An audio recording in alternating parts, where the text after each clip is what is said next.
Hello everyone, welcome back. इस video में हम लोग इरेशनल नंबर यानी कि अपरिमेय संख्या के बारे में जानने वाले हैं। सबसे पहले जान लेते हैं कि ये इरेशनल नंबर यानी अपरिमेय संख्या क्या होता है और यह किस तरह का होता है। तो आप यहाँ पे देख रहे हैं कि non terminating and non repeating, ये जो इरेशनल नंबर जो होता है इसको non terminating and non repeating कहा जाता है। मतलब यह अशांत अनावर्ती दशमलव में होता है। दशमलव के बाद जो भी अंक आता है वह अंक अशांत रहता है और अनावर्ती होता है। अनावर्ती का मतलब कि नॉन रिपीटिंग होता है। किसी भी डिजिट या ग्रुप ऑफ डिजिट्स का अगेन एंड अगेन रिपीटेशन नहीं होता है, इसलिए इरेशनल नंबर को हम नॉन टर्मिनेटिंग नॉन रिपीटिंग कहते हैं। इतना याद रखना है। अब इसका एग्जाम्पल से समझ लेते हैं। पहले टाइप में जो एग्जाम्पल यहाँ दिया हुआ है आप इसको देख सकते हैं 0.02, फिर यहाँ पे 4 टाइम्स 02। तो यहाँ पे डिसिमल के बाद जो भी डिजिट्स आया है ये नॉन टर्मिनेटिंग है। नॉन टर्मिनेटिंग का मतलब हुआ कि अशांत है और नॉन रिपीटिंग भी है, किसी भी डिजिट का रिपीटेशन नहीं हो रहा है। यहाँ पे एक बार जीरो है, यहाँ 2 बार जीरो है, यहाँ 3 बार है, 4 बार है, इस तरह से 5 बार जीरो होगा, 6 बार जीरो होगा। तो ये non terminating non repeating type का हो गया। ठीक है, तो ये इरेशनल नंबर का एग्जाम्पल है। इससे एग्ज़ाम में क्वेश्चन आते हैं, आइडेंटिफाई करने के लिए भी आते हैं, कुछ एग्जाम्पल देने के लिए भी आ जाते हैं कि 2 एग्जाम्पल दे इरेशनल नंबर का, 3 एग्जाम्पल दे। ठीक है, या 2 इरेशनल नंबर के बीच में 1 2 3 4 या 5 कितना भी इरेशनल नंबर लिखने के लिए आ जाता है। तो किसी भी 2 नंबर के बीच में इनफाइनाइट नंबर निकलता है। उसी तरह से 2 इरेशनल नंबर के बीच भी हम इनफाइनाइट इरेशनल नंबर लिख सकते हैं।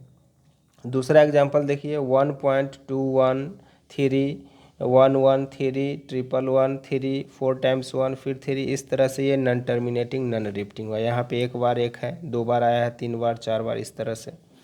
थर्ड एग्जांपल है 0.64664 फिर 666 फिर 4 टाइम्स 6 4।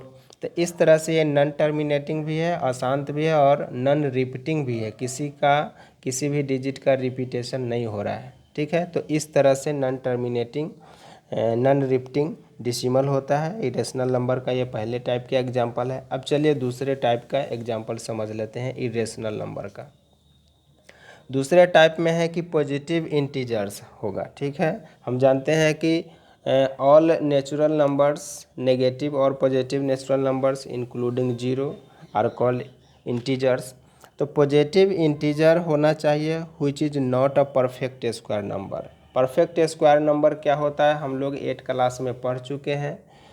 जो संख्या किसी भी संख्या का स्क्वायर होता है वो परफेक्ट स्क्वायर नंबर होता है। जैसे कि 2 का स्क्वायर 4 हुआ तो 4 परफेक्ट स्क्वायर नंबर हो गया। 5 का स्क्वायर 25 होता है तो 25 परफेक्ट स्क्वायर नंबर हुआ। तो कोई भी परफेक्ट स्क्वायर नंबर जो अंडर रूट हो, ठीक है, मतलब रूट के अंडर हो, रूट में लिखा गया हो। तो कोई भी positive integers which is not perfect square, positive integers होना चाहिए लेकिन परफेक्ट स्क्वायर नंबर नहीं होना चाहिए और वह रूट के अंडर होना चाहिए, तो उसे हम इरेशनल नंबर ही कहते हैं। जैसे कि यहाँ पे देखिए √2 √3 √5 √6 √7 √10 एट्सेट्रा, ये सब क्या है, इरेशनल नंबर का एग्जाम्पल है। अब यहाँ देखिए ये सब रूट के फॉर्म में, सब रूट के फॉर्म में है। अब 2 जो है परफेक्ट स्क्वायर नंबर नहीं है क्योंकि यह किसी भी संख्या का स्क्वायर नहीं है। 3 भी है, परफेक्ट स्क्वायर नंबर नहीं है क्योंकि यह किसी भी संख्या का स्क्वायर नहीं है। 5 6 कोई भी इसमें से परफेक्ट स्क्वायर नंबर नहीं है। अगर परफेक्ट स्क्वायर नंबर होगा, जैसे कि मान लीजिए कि यहाँ पे हम लिख देते हैं रूट में 36, तो रूट में हुआ तो इसको हम ये इरेशनल नंबर नहीं कहेंगे क्योंकि ये 36 परफेक्ट स्क्वायर नंबर है। इसका हम अगर स्क्वायर रूट निकालेंगे तो 6 आ गया, तो 6 आ गया तो ये तो इंटीजर हो गया और ये होल नंबर हो गया, ये इरेशनल नंबर नहीं होगा। ठीक है, तो इसलिए यहाँ पे पहले दूसरे टाइप में कहा गया है कि positive integer which is not a perfect square and under root, ठीक है, तभी वह इरेशनल नंबर होगा। अब थर्ड टाइप में, अब क्यूब रूट के बारे में भी हम लोग जान चुके हैं, पढ़े हैं 8 क्लास में। तो पॉजिटिव इंटीजर्स होना चाहिए which is not perfect cube. जैसे परफेक्ट स्क्वायर हुआ उसी तरह से परफेक्ट क्यूब में भी नहीं होना चाहिए। मतलब किसी भी संख्या को जब 3 बार मल्टीप्लाई करते हैं तो वो क्यूब हो जाता है। जैसे 2 का क्यूब 8 होता है, ठीक है। 3 का क्यूब 3 3 9 27 हो जाता है। तो इस तरह से परफेक्ट क्यूब हो जाएगा, ठीक है। एग्जांपल से समझ लीजिए, जैसे कि 2 का क्यूब लिखेंगे तो कितना हो जाएगा 8, 3 का क्यूब लिखेंगे कितना हो जाएगा 27, और 4 का क्यूब लिखेंगे कितना हो जाएगा 64।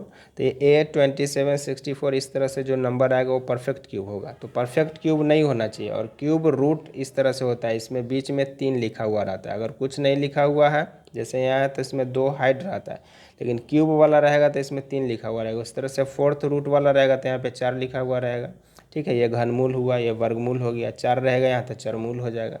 तो इस तरह से क्यूब रूट के अंडर होना चाहिए। तो इस तरह के ये एग्जाम्पल यहाँ पे दिए गए हैं क्यूब रूट के फॉर्म में, ठीक है।